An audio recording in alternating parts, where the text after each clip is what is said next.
जोशीमठ में उनको भेज दो कि वो जो दरारें पड़ी है वो मंत्र दरार भर हट से। अरे भाई बेवकूफ आदमी, तो वहाँ कौन सा हिंदू नहीं है? तो जाओ ना जोशीमठ में भेज दो उनको, बाबा भेज दो ना जम्मू कश्मीर में जहाँ का। अरे भाई सुने रहे, अरे कश्मीरी पंडितों के 8 महीने से वेतन रोक दिए गए, उनके घर में चूल्हे चौके नहीं जल रहे। वहाँ बागेश्वर वाले बाबा को बोलो कृपा कर। सबको कहता है अरे सुन तो लो, स्वदेशी अपनाते अपनाते वो विदेश में जाके इलाज कराता है, कभी एम्स में इलाज कराता है, महंगी गाड़ियों पर चलता है। जब सब कुछ पहले घोटाला हो रहा था तो रेल सेल भेल नहीं बिक रहा था। जब राजा हरिश्चंद्र की छठी औलाद की सरकार आई तो वो सब सारी संस्थाएं बिक क्यों रही है? कहाँ जा रहा है पैसा?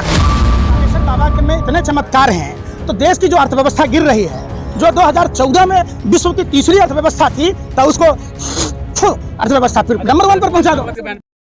रामदेव जी पहले तो बोलते थे पेट्रोल सस्ता दिलाएंगे, तो आप हिंदू मुसलमान क्यों कर रहे हैं? काला धन का वो पर्चा कहाँ गया जो इतना बड़ा पर्चा हुआ करता था, जो हर गांव में ग्राम सभा को 200-200 करोड़ रुपए देने की बात कह रहा था? उनका काम बताना था, लाना थोड़ी ना। रामदेव लाएंगे क्या? बताया उन्होंने। अच्छा बता दिया। जिस समय रामलीला मैदान में बैठता था, साइकिल पर मट्ठा बेचता था, आज इतना बड़ा साम्राज्य का मालिक कैसे हो गया बता दो आप। अरे भाई इसीलिए ना, इसीलिए ना। मेहनत करेंगे तो आप भी बन जाएंगे। दिला दो हमें 1 रुपए में जमीन नागपुर में। अरे हमें भी दिला दो ना बाबा रामदेव की तरह जमीन पतंजलि के नाम पर। स्वदेशी अपनाने की बात कर रहे हैं कौन? बाबा रामदेव। बाबा रामदेव सबको कहता है अरे सुन तो लो, स्वदेशी अपनाते अपनाते वो विदेश में जाके इलाज कराता है, कभी एम्स में इलाज कराता है, महंगी गाड़ियों पर चढ़ता है। तो खुद को तो पहले आप अमल में लाओ। तरक्की की है, आपको दिक्कत क्या है बाबा रामदेव की तरक्की से? हमको तो कोई दिक्कत ना है। तो लेकिन देश रोजगार किसको दिया? अरे किसको दिया यार? सारे देश के छोटे लघु उद्योगों को चौपट करके सिर्फ और सिर्फ अडानी, पौने 2 आंख वाला कानिया, अंबानी, अनिल अंबानी को दे दिया गया। रोजगार तो उससे भी पैदा होगा।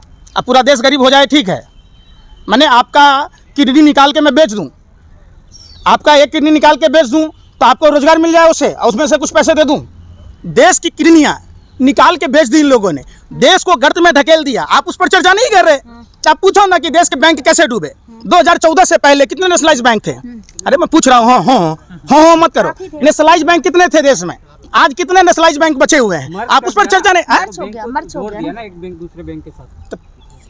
क्या कर दिया? उसके पैसे कहाँ चले गए? जब पहले के समय में घोटाला होता था तो रेल टिकट के दाम में 1 रुपया की दाम की कमी हुई, और जब राजा हरिश्चंद्र की छठी औलाद की सरकार हुई 225% टिकटों के दाम बढ़ गए, तो रेल बेचने की नौबत क्यों आई? जब सब कुछ पहले घोटाला हो रहा था तो रेल सेल भेल नहीं बिक रहा था। जब राजा हरिश्चंद्र की छठी औलाद की सरकार आई तो वो सब सारी संस्थाएं बिक क्यों रही है? कहाँ जा रहा है पैसा? विरोध करेंगे जब से 14 से सरकार आई है। अरे भाई कौन है बीजेपी?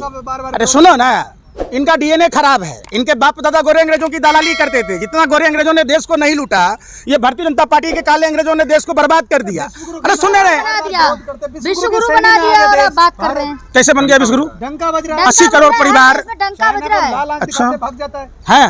पाकिस्तान थर-थर कांप चाइना रहा है। में, अरे सुन तो लो, अरे बोलने का मौका भी दो। चाइना में जो जमीनें हथिया ली है चाइना ने भारत के बॉर्डर पर, आप उसको छुड़वा दो। क्यों नहीं छुड़वा रहे? जितने भारत माँ के वीर सपूत शहीद हुए उस पर बता दो। आप उस पर बता दो पुलवामा में आरडीएक्स कहाँ से आया, उस पर चर्चा कर लो। सैटेलाइट नहीं बताता है। हिंदू मजबूत हो गए। अच्छा, हिंदू राष्ट्र बनाएंगे। कौन सा हिंदू मजबूत हो गया भाई? हम तो हिंदू हैं, हम तो मजबूत ना है। तुम मजबूत हो गए, तुम भी तो हिंदू हो। खतरे में आप। सबसे ज्यादा देश के हिंदुओं का नुकसान हुआ है। अगर बेरोजगारी बढ़ी है तो हम चूंकि 80% वाले हिंदू भाई सबसे ज्यादा बेरोजगार हुए हैं। महंगाई की मार हिंदुओं पर पड़ी है। आधी रोटी खाएंगे, हिंदू राष्ट्र बनाएंगे। आधी रोटी। इसके अलावा कुछ आता है? अरे आज से, अरे भाई सुनो ना, 2014 से पहले हिंदू नहीं था तो नरेंद्र मोदी कौन थे? बोल नहीं पा। अरे भाई कौन नहीं बोल पा रहा था? हिंदू धर्म पढ़े हो? अरे हिंदू धर्म पढ़े हो? जिस धर्म को बदनाम मत करो। जिस तरीके से रावण ने भगवा वस्त्र पहनकर, अरे सुन ले रहे, चमत्कार चमत्कार, प्रभु श्री राम माँ सीता के हिफाजत के लिए लंका तक की यात्रा तय की थी, रावण का वध किया था। नरेंद्र मोदी जी, बीजेपी का एक सांसद बोलता है कि प्रभु श्री राम है, सबरी माता है राष्ट्रपति जी, तो माँ सीता कहाँ है? कहाँ है जसोदाबेन? अरे अरे बेवकूफों, अरे बेवकूफों, मैं कह रहा हूँ अर्जी लगा लो ना जसोदाबेन के लिए, लगा लो ना। माँ सीता के हिफाजत के लिए बोलो नरेंद्र मोदी को सद्बुद्धि दे। चमत्कार से बाबा बागेश्वर। अच्छा तो उनको, अरे सुन लो ना, अरे भैया तो जोशीमठ भेज दो ना उनको, जहाँ हिंदू खतरे में है। उनको भेज दो ना जम्मू कश्मीर में जहाँ का। अरे भाई सुन रहे, अरे कश्मीरी पंडितों के 8 महीने से वेतन रोक दिए गए, उनके घर में चूल्हे चौके नहीं जल रहे। वहाँ बागेश्वर वाले बाबा को बोलो कृपा कर देंगे। उनके घरों में राशन दे देंगे। अर्जी लगा पहले। तो आपको भगवान दिमाग नहीं दिया, आप अर्जी लगा दो। हम कहते हैं आप अर्जी लगा दो। आप जो बागेश्वर वाले बाबा के हिमायती बनते हो, तो जो जम्मू कश्मीर के पंडितों को जब भाजपा के 85 सांसद थे तो उन्होंने इस्तीफा क्यों दिया? और जब 6 साल वाजपेयी जी की सरकार थी, मोदी जी के 8 साल के सरकार में उन कश्मीरी पंडितों के पुनर्वास की बात क्यों नहीं की गई? क्यों नहीं? जोशीमठ में तो सारे हिंदू हैं, वहां तो कोई जमीन जिहाद का मामला नहीं है। अरे भाई, अरे बेवकूफों, जोशीमठ पर बात करने में शर्म आ रही है। भारतीय जनता पार्टी ने मना किया है कि जोशीमठ पर बात मत करो। हम कहते हैं हम बिहार से आते हैं, बिहार के हिंदुओं को मकान मत दो, जोशीमठ के हिंदुओं को पक्का मकान दो। जाके जोशीमठ के लोगों के पुनर्वास की बात करो, उस पर बात ही नहीं करते आप। जोशीमठ का हिंदू हिंदू नहीं है। मुआवजा दे रहे हैं ना, कहाँ दे रहा है? 5-5 हजार रुपए नहीं दिए जोशीमठ के लोग। बेशर्मो, दिल्ली जिस जहां प्रधानमंत्री आवास से चंद कदमों की दूरी पर जब खोरी गांव उजाड़ा गया, 40 मंदिरें तोड़ दी गई, आज तक वो हिंदू परिवार के लोग विस्थापित हैं, 11 राज्यों के लोग थे। हर जगह विरोध करना है, लेकिन अरे मुआवजा भाई, मिलता है, वो आपको नजर नहीं ही आता। हौस दिली रिंकिया के पापा हैं जो झुग्गियों में सोते थे, आज क्यों नहीं जा रहे उन झुग्गी वालों के पास? उन्होंने किस्तों में जमीन ली है। और प्रधानमंत्री आवास के पास इतना बड़ा स्कैम हुआ है।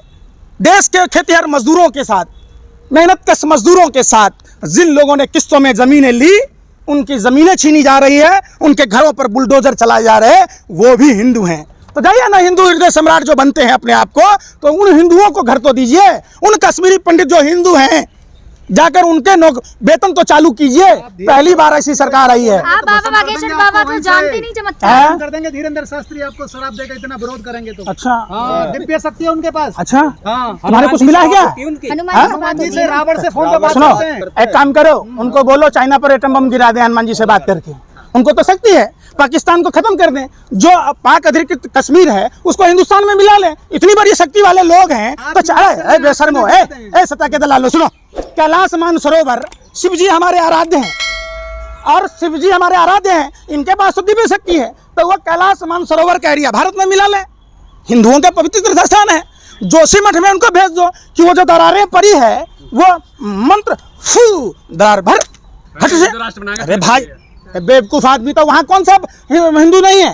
तो जाओ ना जोशीमठ में भेज दो उनको, बाबा को भेज दो। अरे भाई सुनने रहे, जो कश्मीरी पंडित 8 महीने से अधिक हो गए, जो सड़कों पर हैं, जिनकी सैलरियां बंद कर दी गई, जान के लाले पड़े हैं, मंत्र फूक दो। जो कश्मीरी पंडितों पर हमला करने वाले लोग हैं, कहे ले, ठीक हो गया, सारे दुश्मन मर बागेश्वर गए। बाबा के दरबार में आप नहीं गए?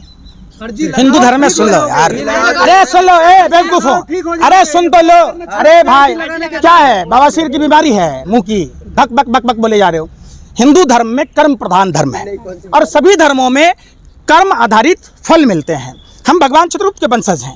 भगवान ने कहा जैसा कर्म करोगे वैसा फल मिलेगा। नर ही नारायण है। आप झूठ बोलने का फल, व्यभिचार का फल, मदिरापान का फल, अधिक बोझ लादने का फल, सूद खाने का फल, सब कुछ हर धर्म में एक नियम दिया गया है। कहीं झाड़ फूक का कोई स्थान नहीं है। और ये लोग जो करते हैं वो पाखंड फैलाते हैं और झूठ है। अगर ऐसी बात है, अरे सुन तो लो, सुन तो लो, क्यों ना सुन रहे? अरे आप बोले। मंत्र में अगर बागेश्वर बाबा के में इतने चमत्कार हैं, तो देश की जो अर्थव्यवस्था गिर रही है, जो 2014 में विश्व की तीसरी अर्थव्यवस्था थी, तो उसको अर्थव्यवस्था फिर नंबर 1 पर पहुंचा दो। मोहन भागवत कह रहे हैं ब्राह्मणों ने जातियां बनाई हैं, आप कैसे देखते हैं? आपका देखिए, जातियों का उल्लेख कर्मों के आधार पर है। जब आप रामायण महाभारत देखेंगे तो जातियां कर्म के आधार पर निर्धारण की गई थी। वर्ण व्यवस्था, जाति कोई स्पेशल पैदा नहीं लेता। जिस हिसाब से उन्होंने कहा, पैदा होते कौन सा कर्म? अरे सुन तो, पैदा होने के बाद ही कर्म करना पड़ता है। और आप जो कर्म करोगे, मान लो आप व्यापार करोगे तो आप व्यापारी कहलाओगे, वैसे कहलाओगे। आप अगर देश की रक्षा करोगे तो उस समय का प्रावधान था कि क्षत्रिय देश की रक्षा करते हैं, जो छाता की जैसे खड़ा रहता है। और यही सब चीज़ें हैं। कालांतर में धीरे धीरे अपभ्रंश होता गया। जैसे आप देखिए, गोत्र सबका एक ही है सभी जातियों में, मतलब आप उसी गोत्र के हैं, मतलब जातियां आपकी समान है। मोहन भागवत ने एक प्लान के तहत इस तरीके का स्टेटमेंट दिया है। कौन सा प्लान? प्लान उसका ये है, अभी देश में जिसकी जितनी हिस्सेदारी उसकी उतनी भागीदारी की बात चल रही है। जिस समाज की जितनी जनसंख्या हो, देश के सभी संस्थाओं में उसकी उतनी भागीदारी हो। तो भारतीय जनता पार्टी देख रहा, अब तो हिंदू मुस्लिम का कार्ड चल नहीं रहा, ये पुराना हो गया। तो उन्होंने अब ब्राह्मणों को गाली देना शुरू कर दिया। समझो, सभी युग में देखा गया है। तो अपनी जात को कौन गाली देता है? कैसे defend ना करते हैं? देख रहे हैं मोहन भागवत जैसे लोग? अरे भाई, अरे यही होता है, यही तो समझने की चीज़ है देश के लोगों को। कुछ लोग पैसा कमाने के लिए, सत्ता के सुख के लिए अपनी जातियों को, अपने धर्म के लोगों को जानबूझकर बदनाम करते आप उसी ले लो गाली, आप ले लो सत्ता। क्यों ले? अगर ऐसा हो अरे जाता तुम्हारी है तरह जमीर बेचने लगे हैं? अरे बेशर्मा, यही काम बचा है। मोहन भागवत की तरह अपने ही जाति में जन्म होकर जाति को बदनाम कर रहा है। ब्राह्मण आप देखो, कोई भी पहले क्या था, ब्राह्मण उतना ही लेता था जितने उससे उसका जीविका चलता था। इसीलिए आप देखेंगे, वशिष्ठ को देखिए, द्रोणाचार्य को देखिए, कृपाचार्य को देखिए, तमाम जो महर्षि हुए, महर्षि क्या साधु संत वाल्मीकि ऋषि के बारे में आप नहीं जानते हैं? क्या भागवत ऋषि के बारे में नहीं जानते हैं? तो सब देखिए, सभी लोग हिंदू धर्म के हिसाब से तो हम उसी ऋषि महात्माओं के संतान हैं। और हमारे यहाँ छुआछूत की कोई व्यवस्था नहीं थी। ये छुआछूत कालांतर में लोगों के जीवन शैली के हिसाब से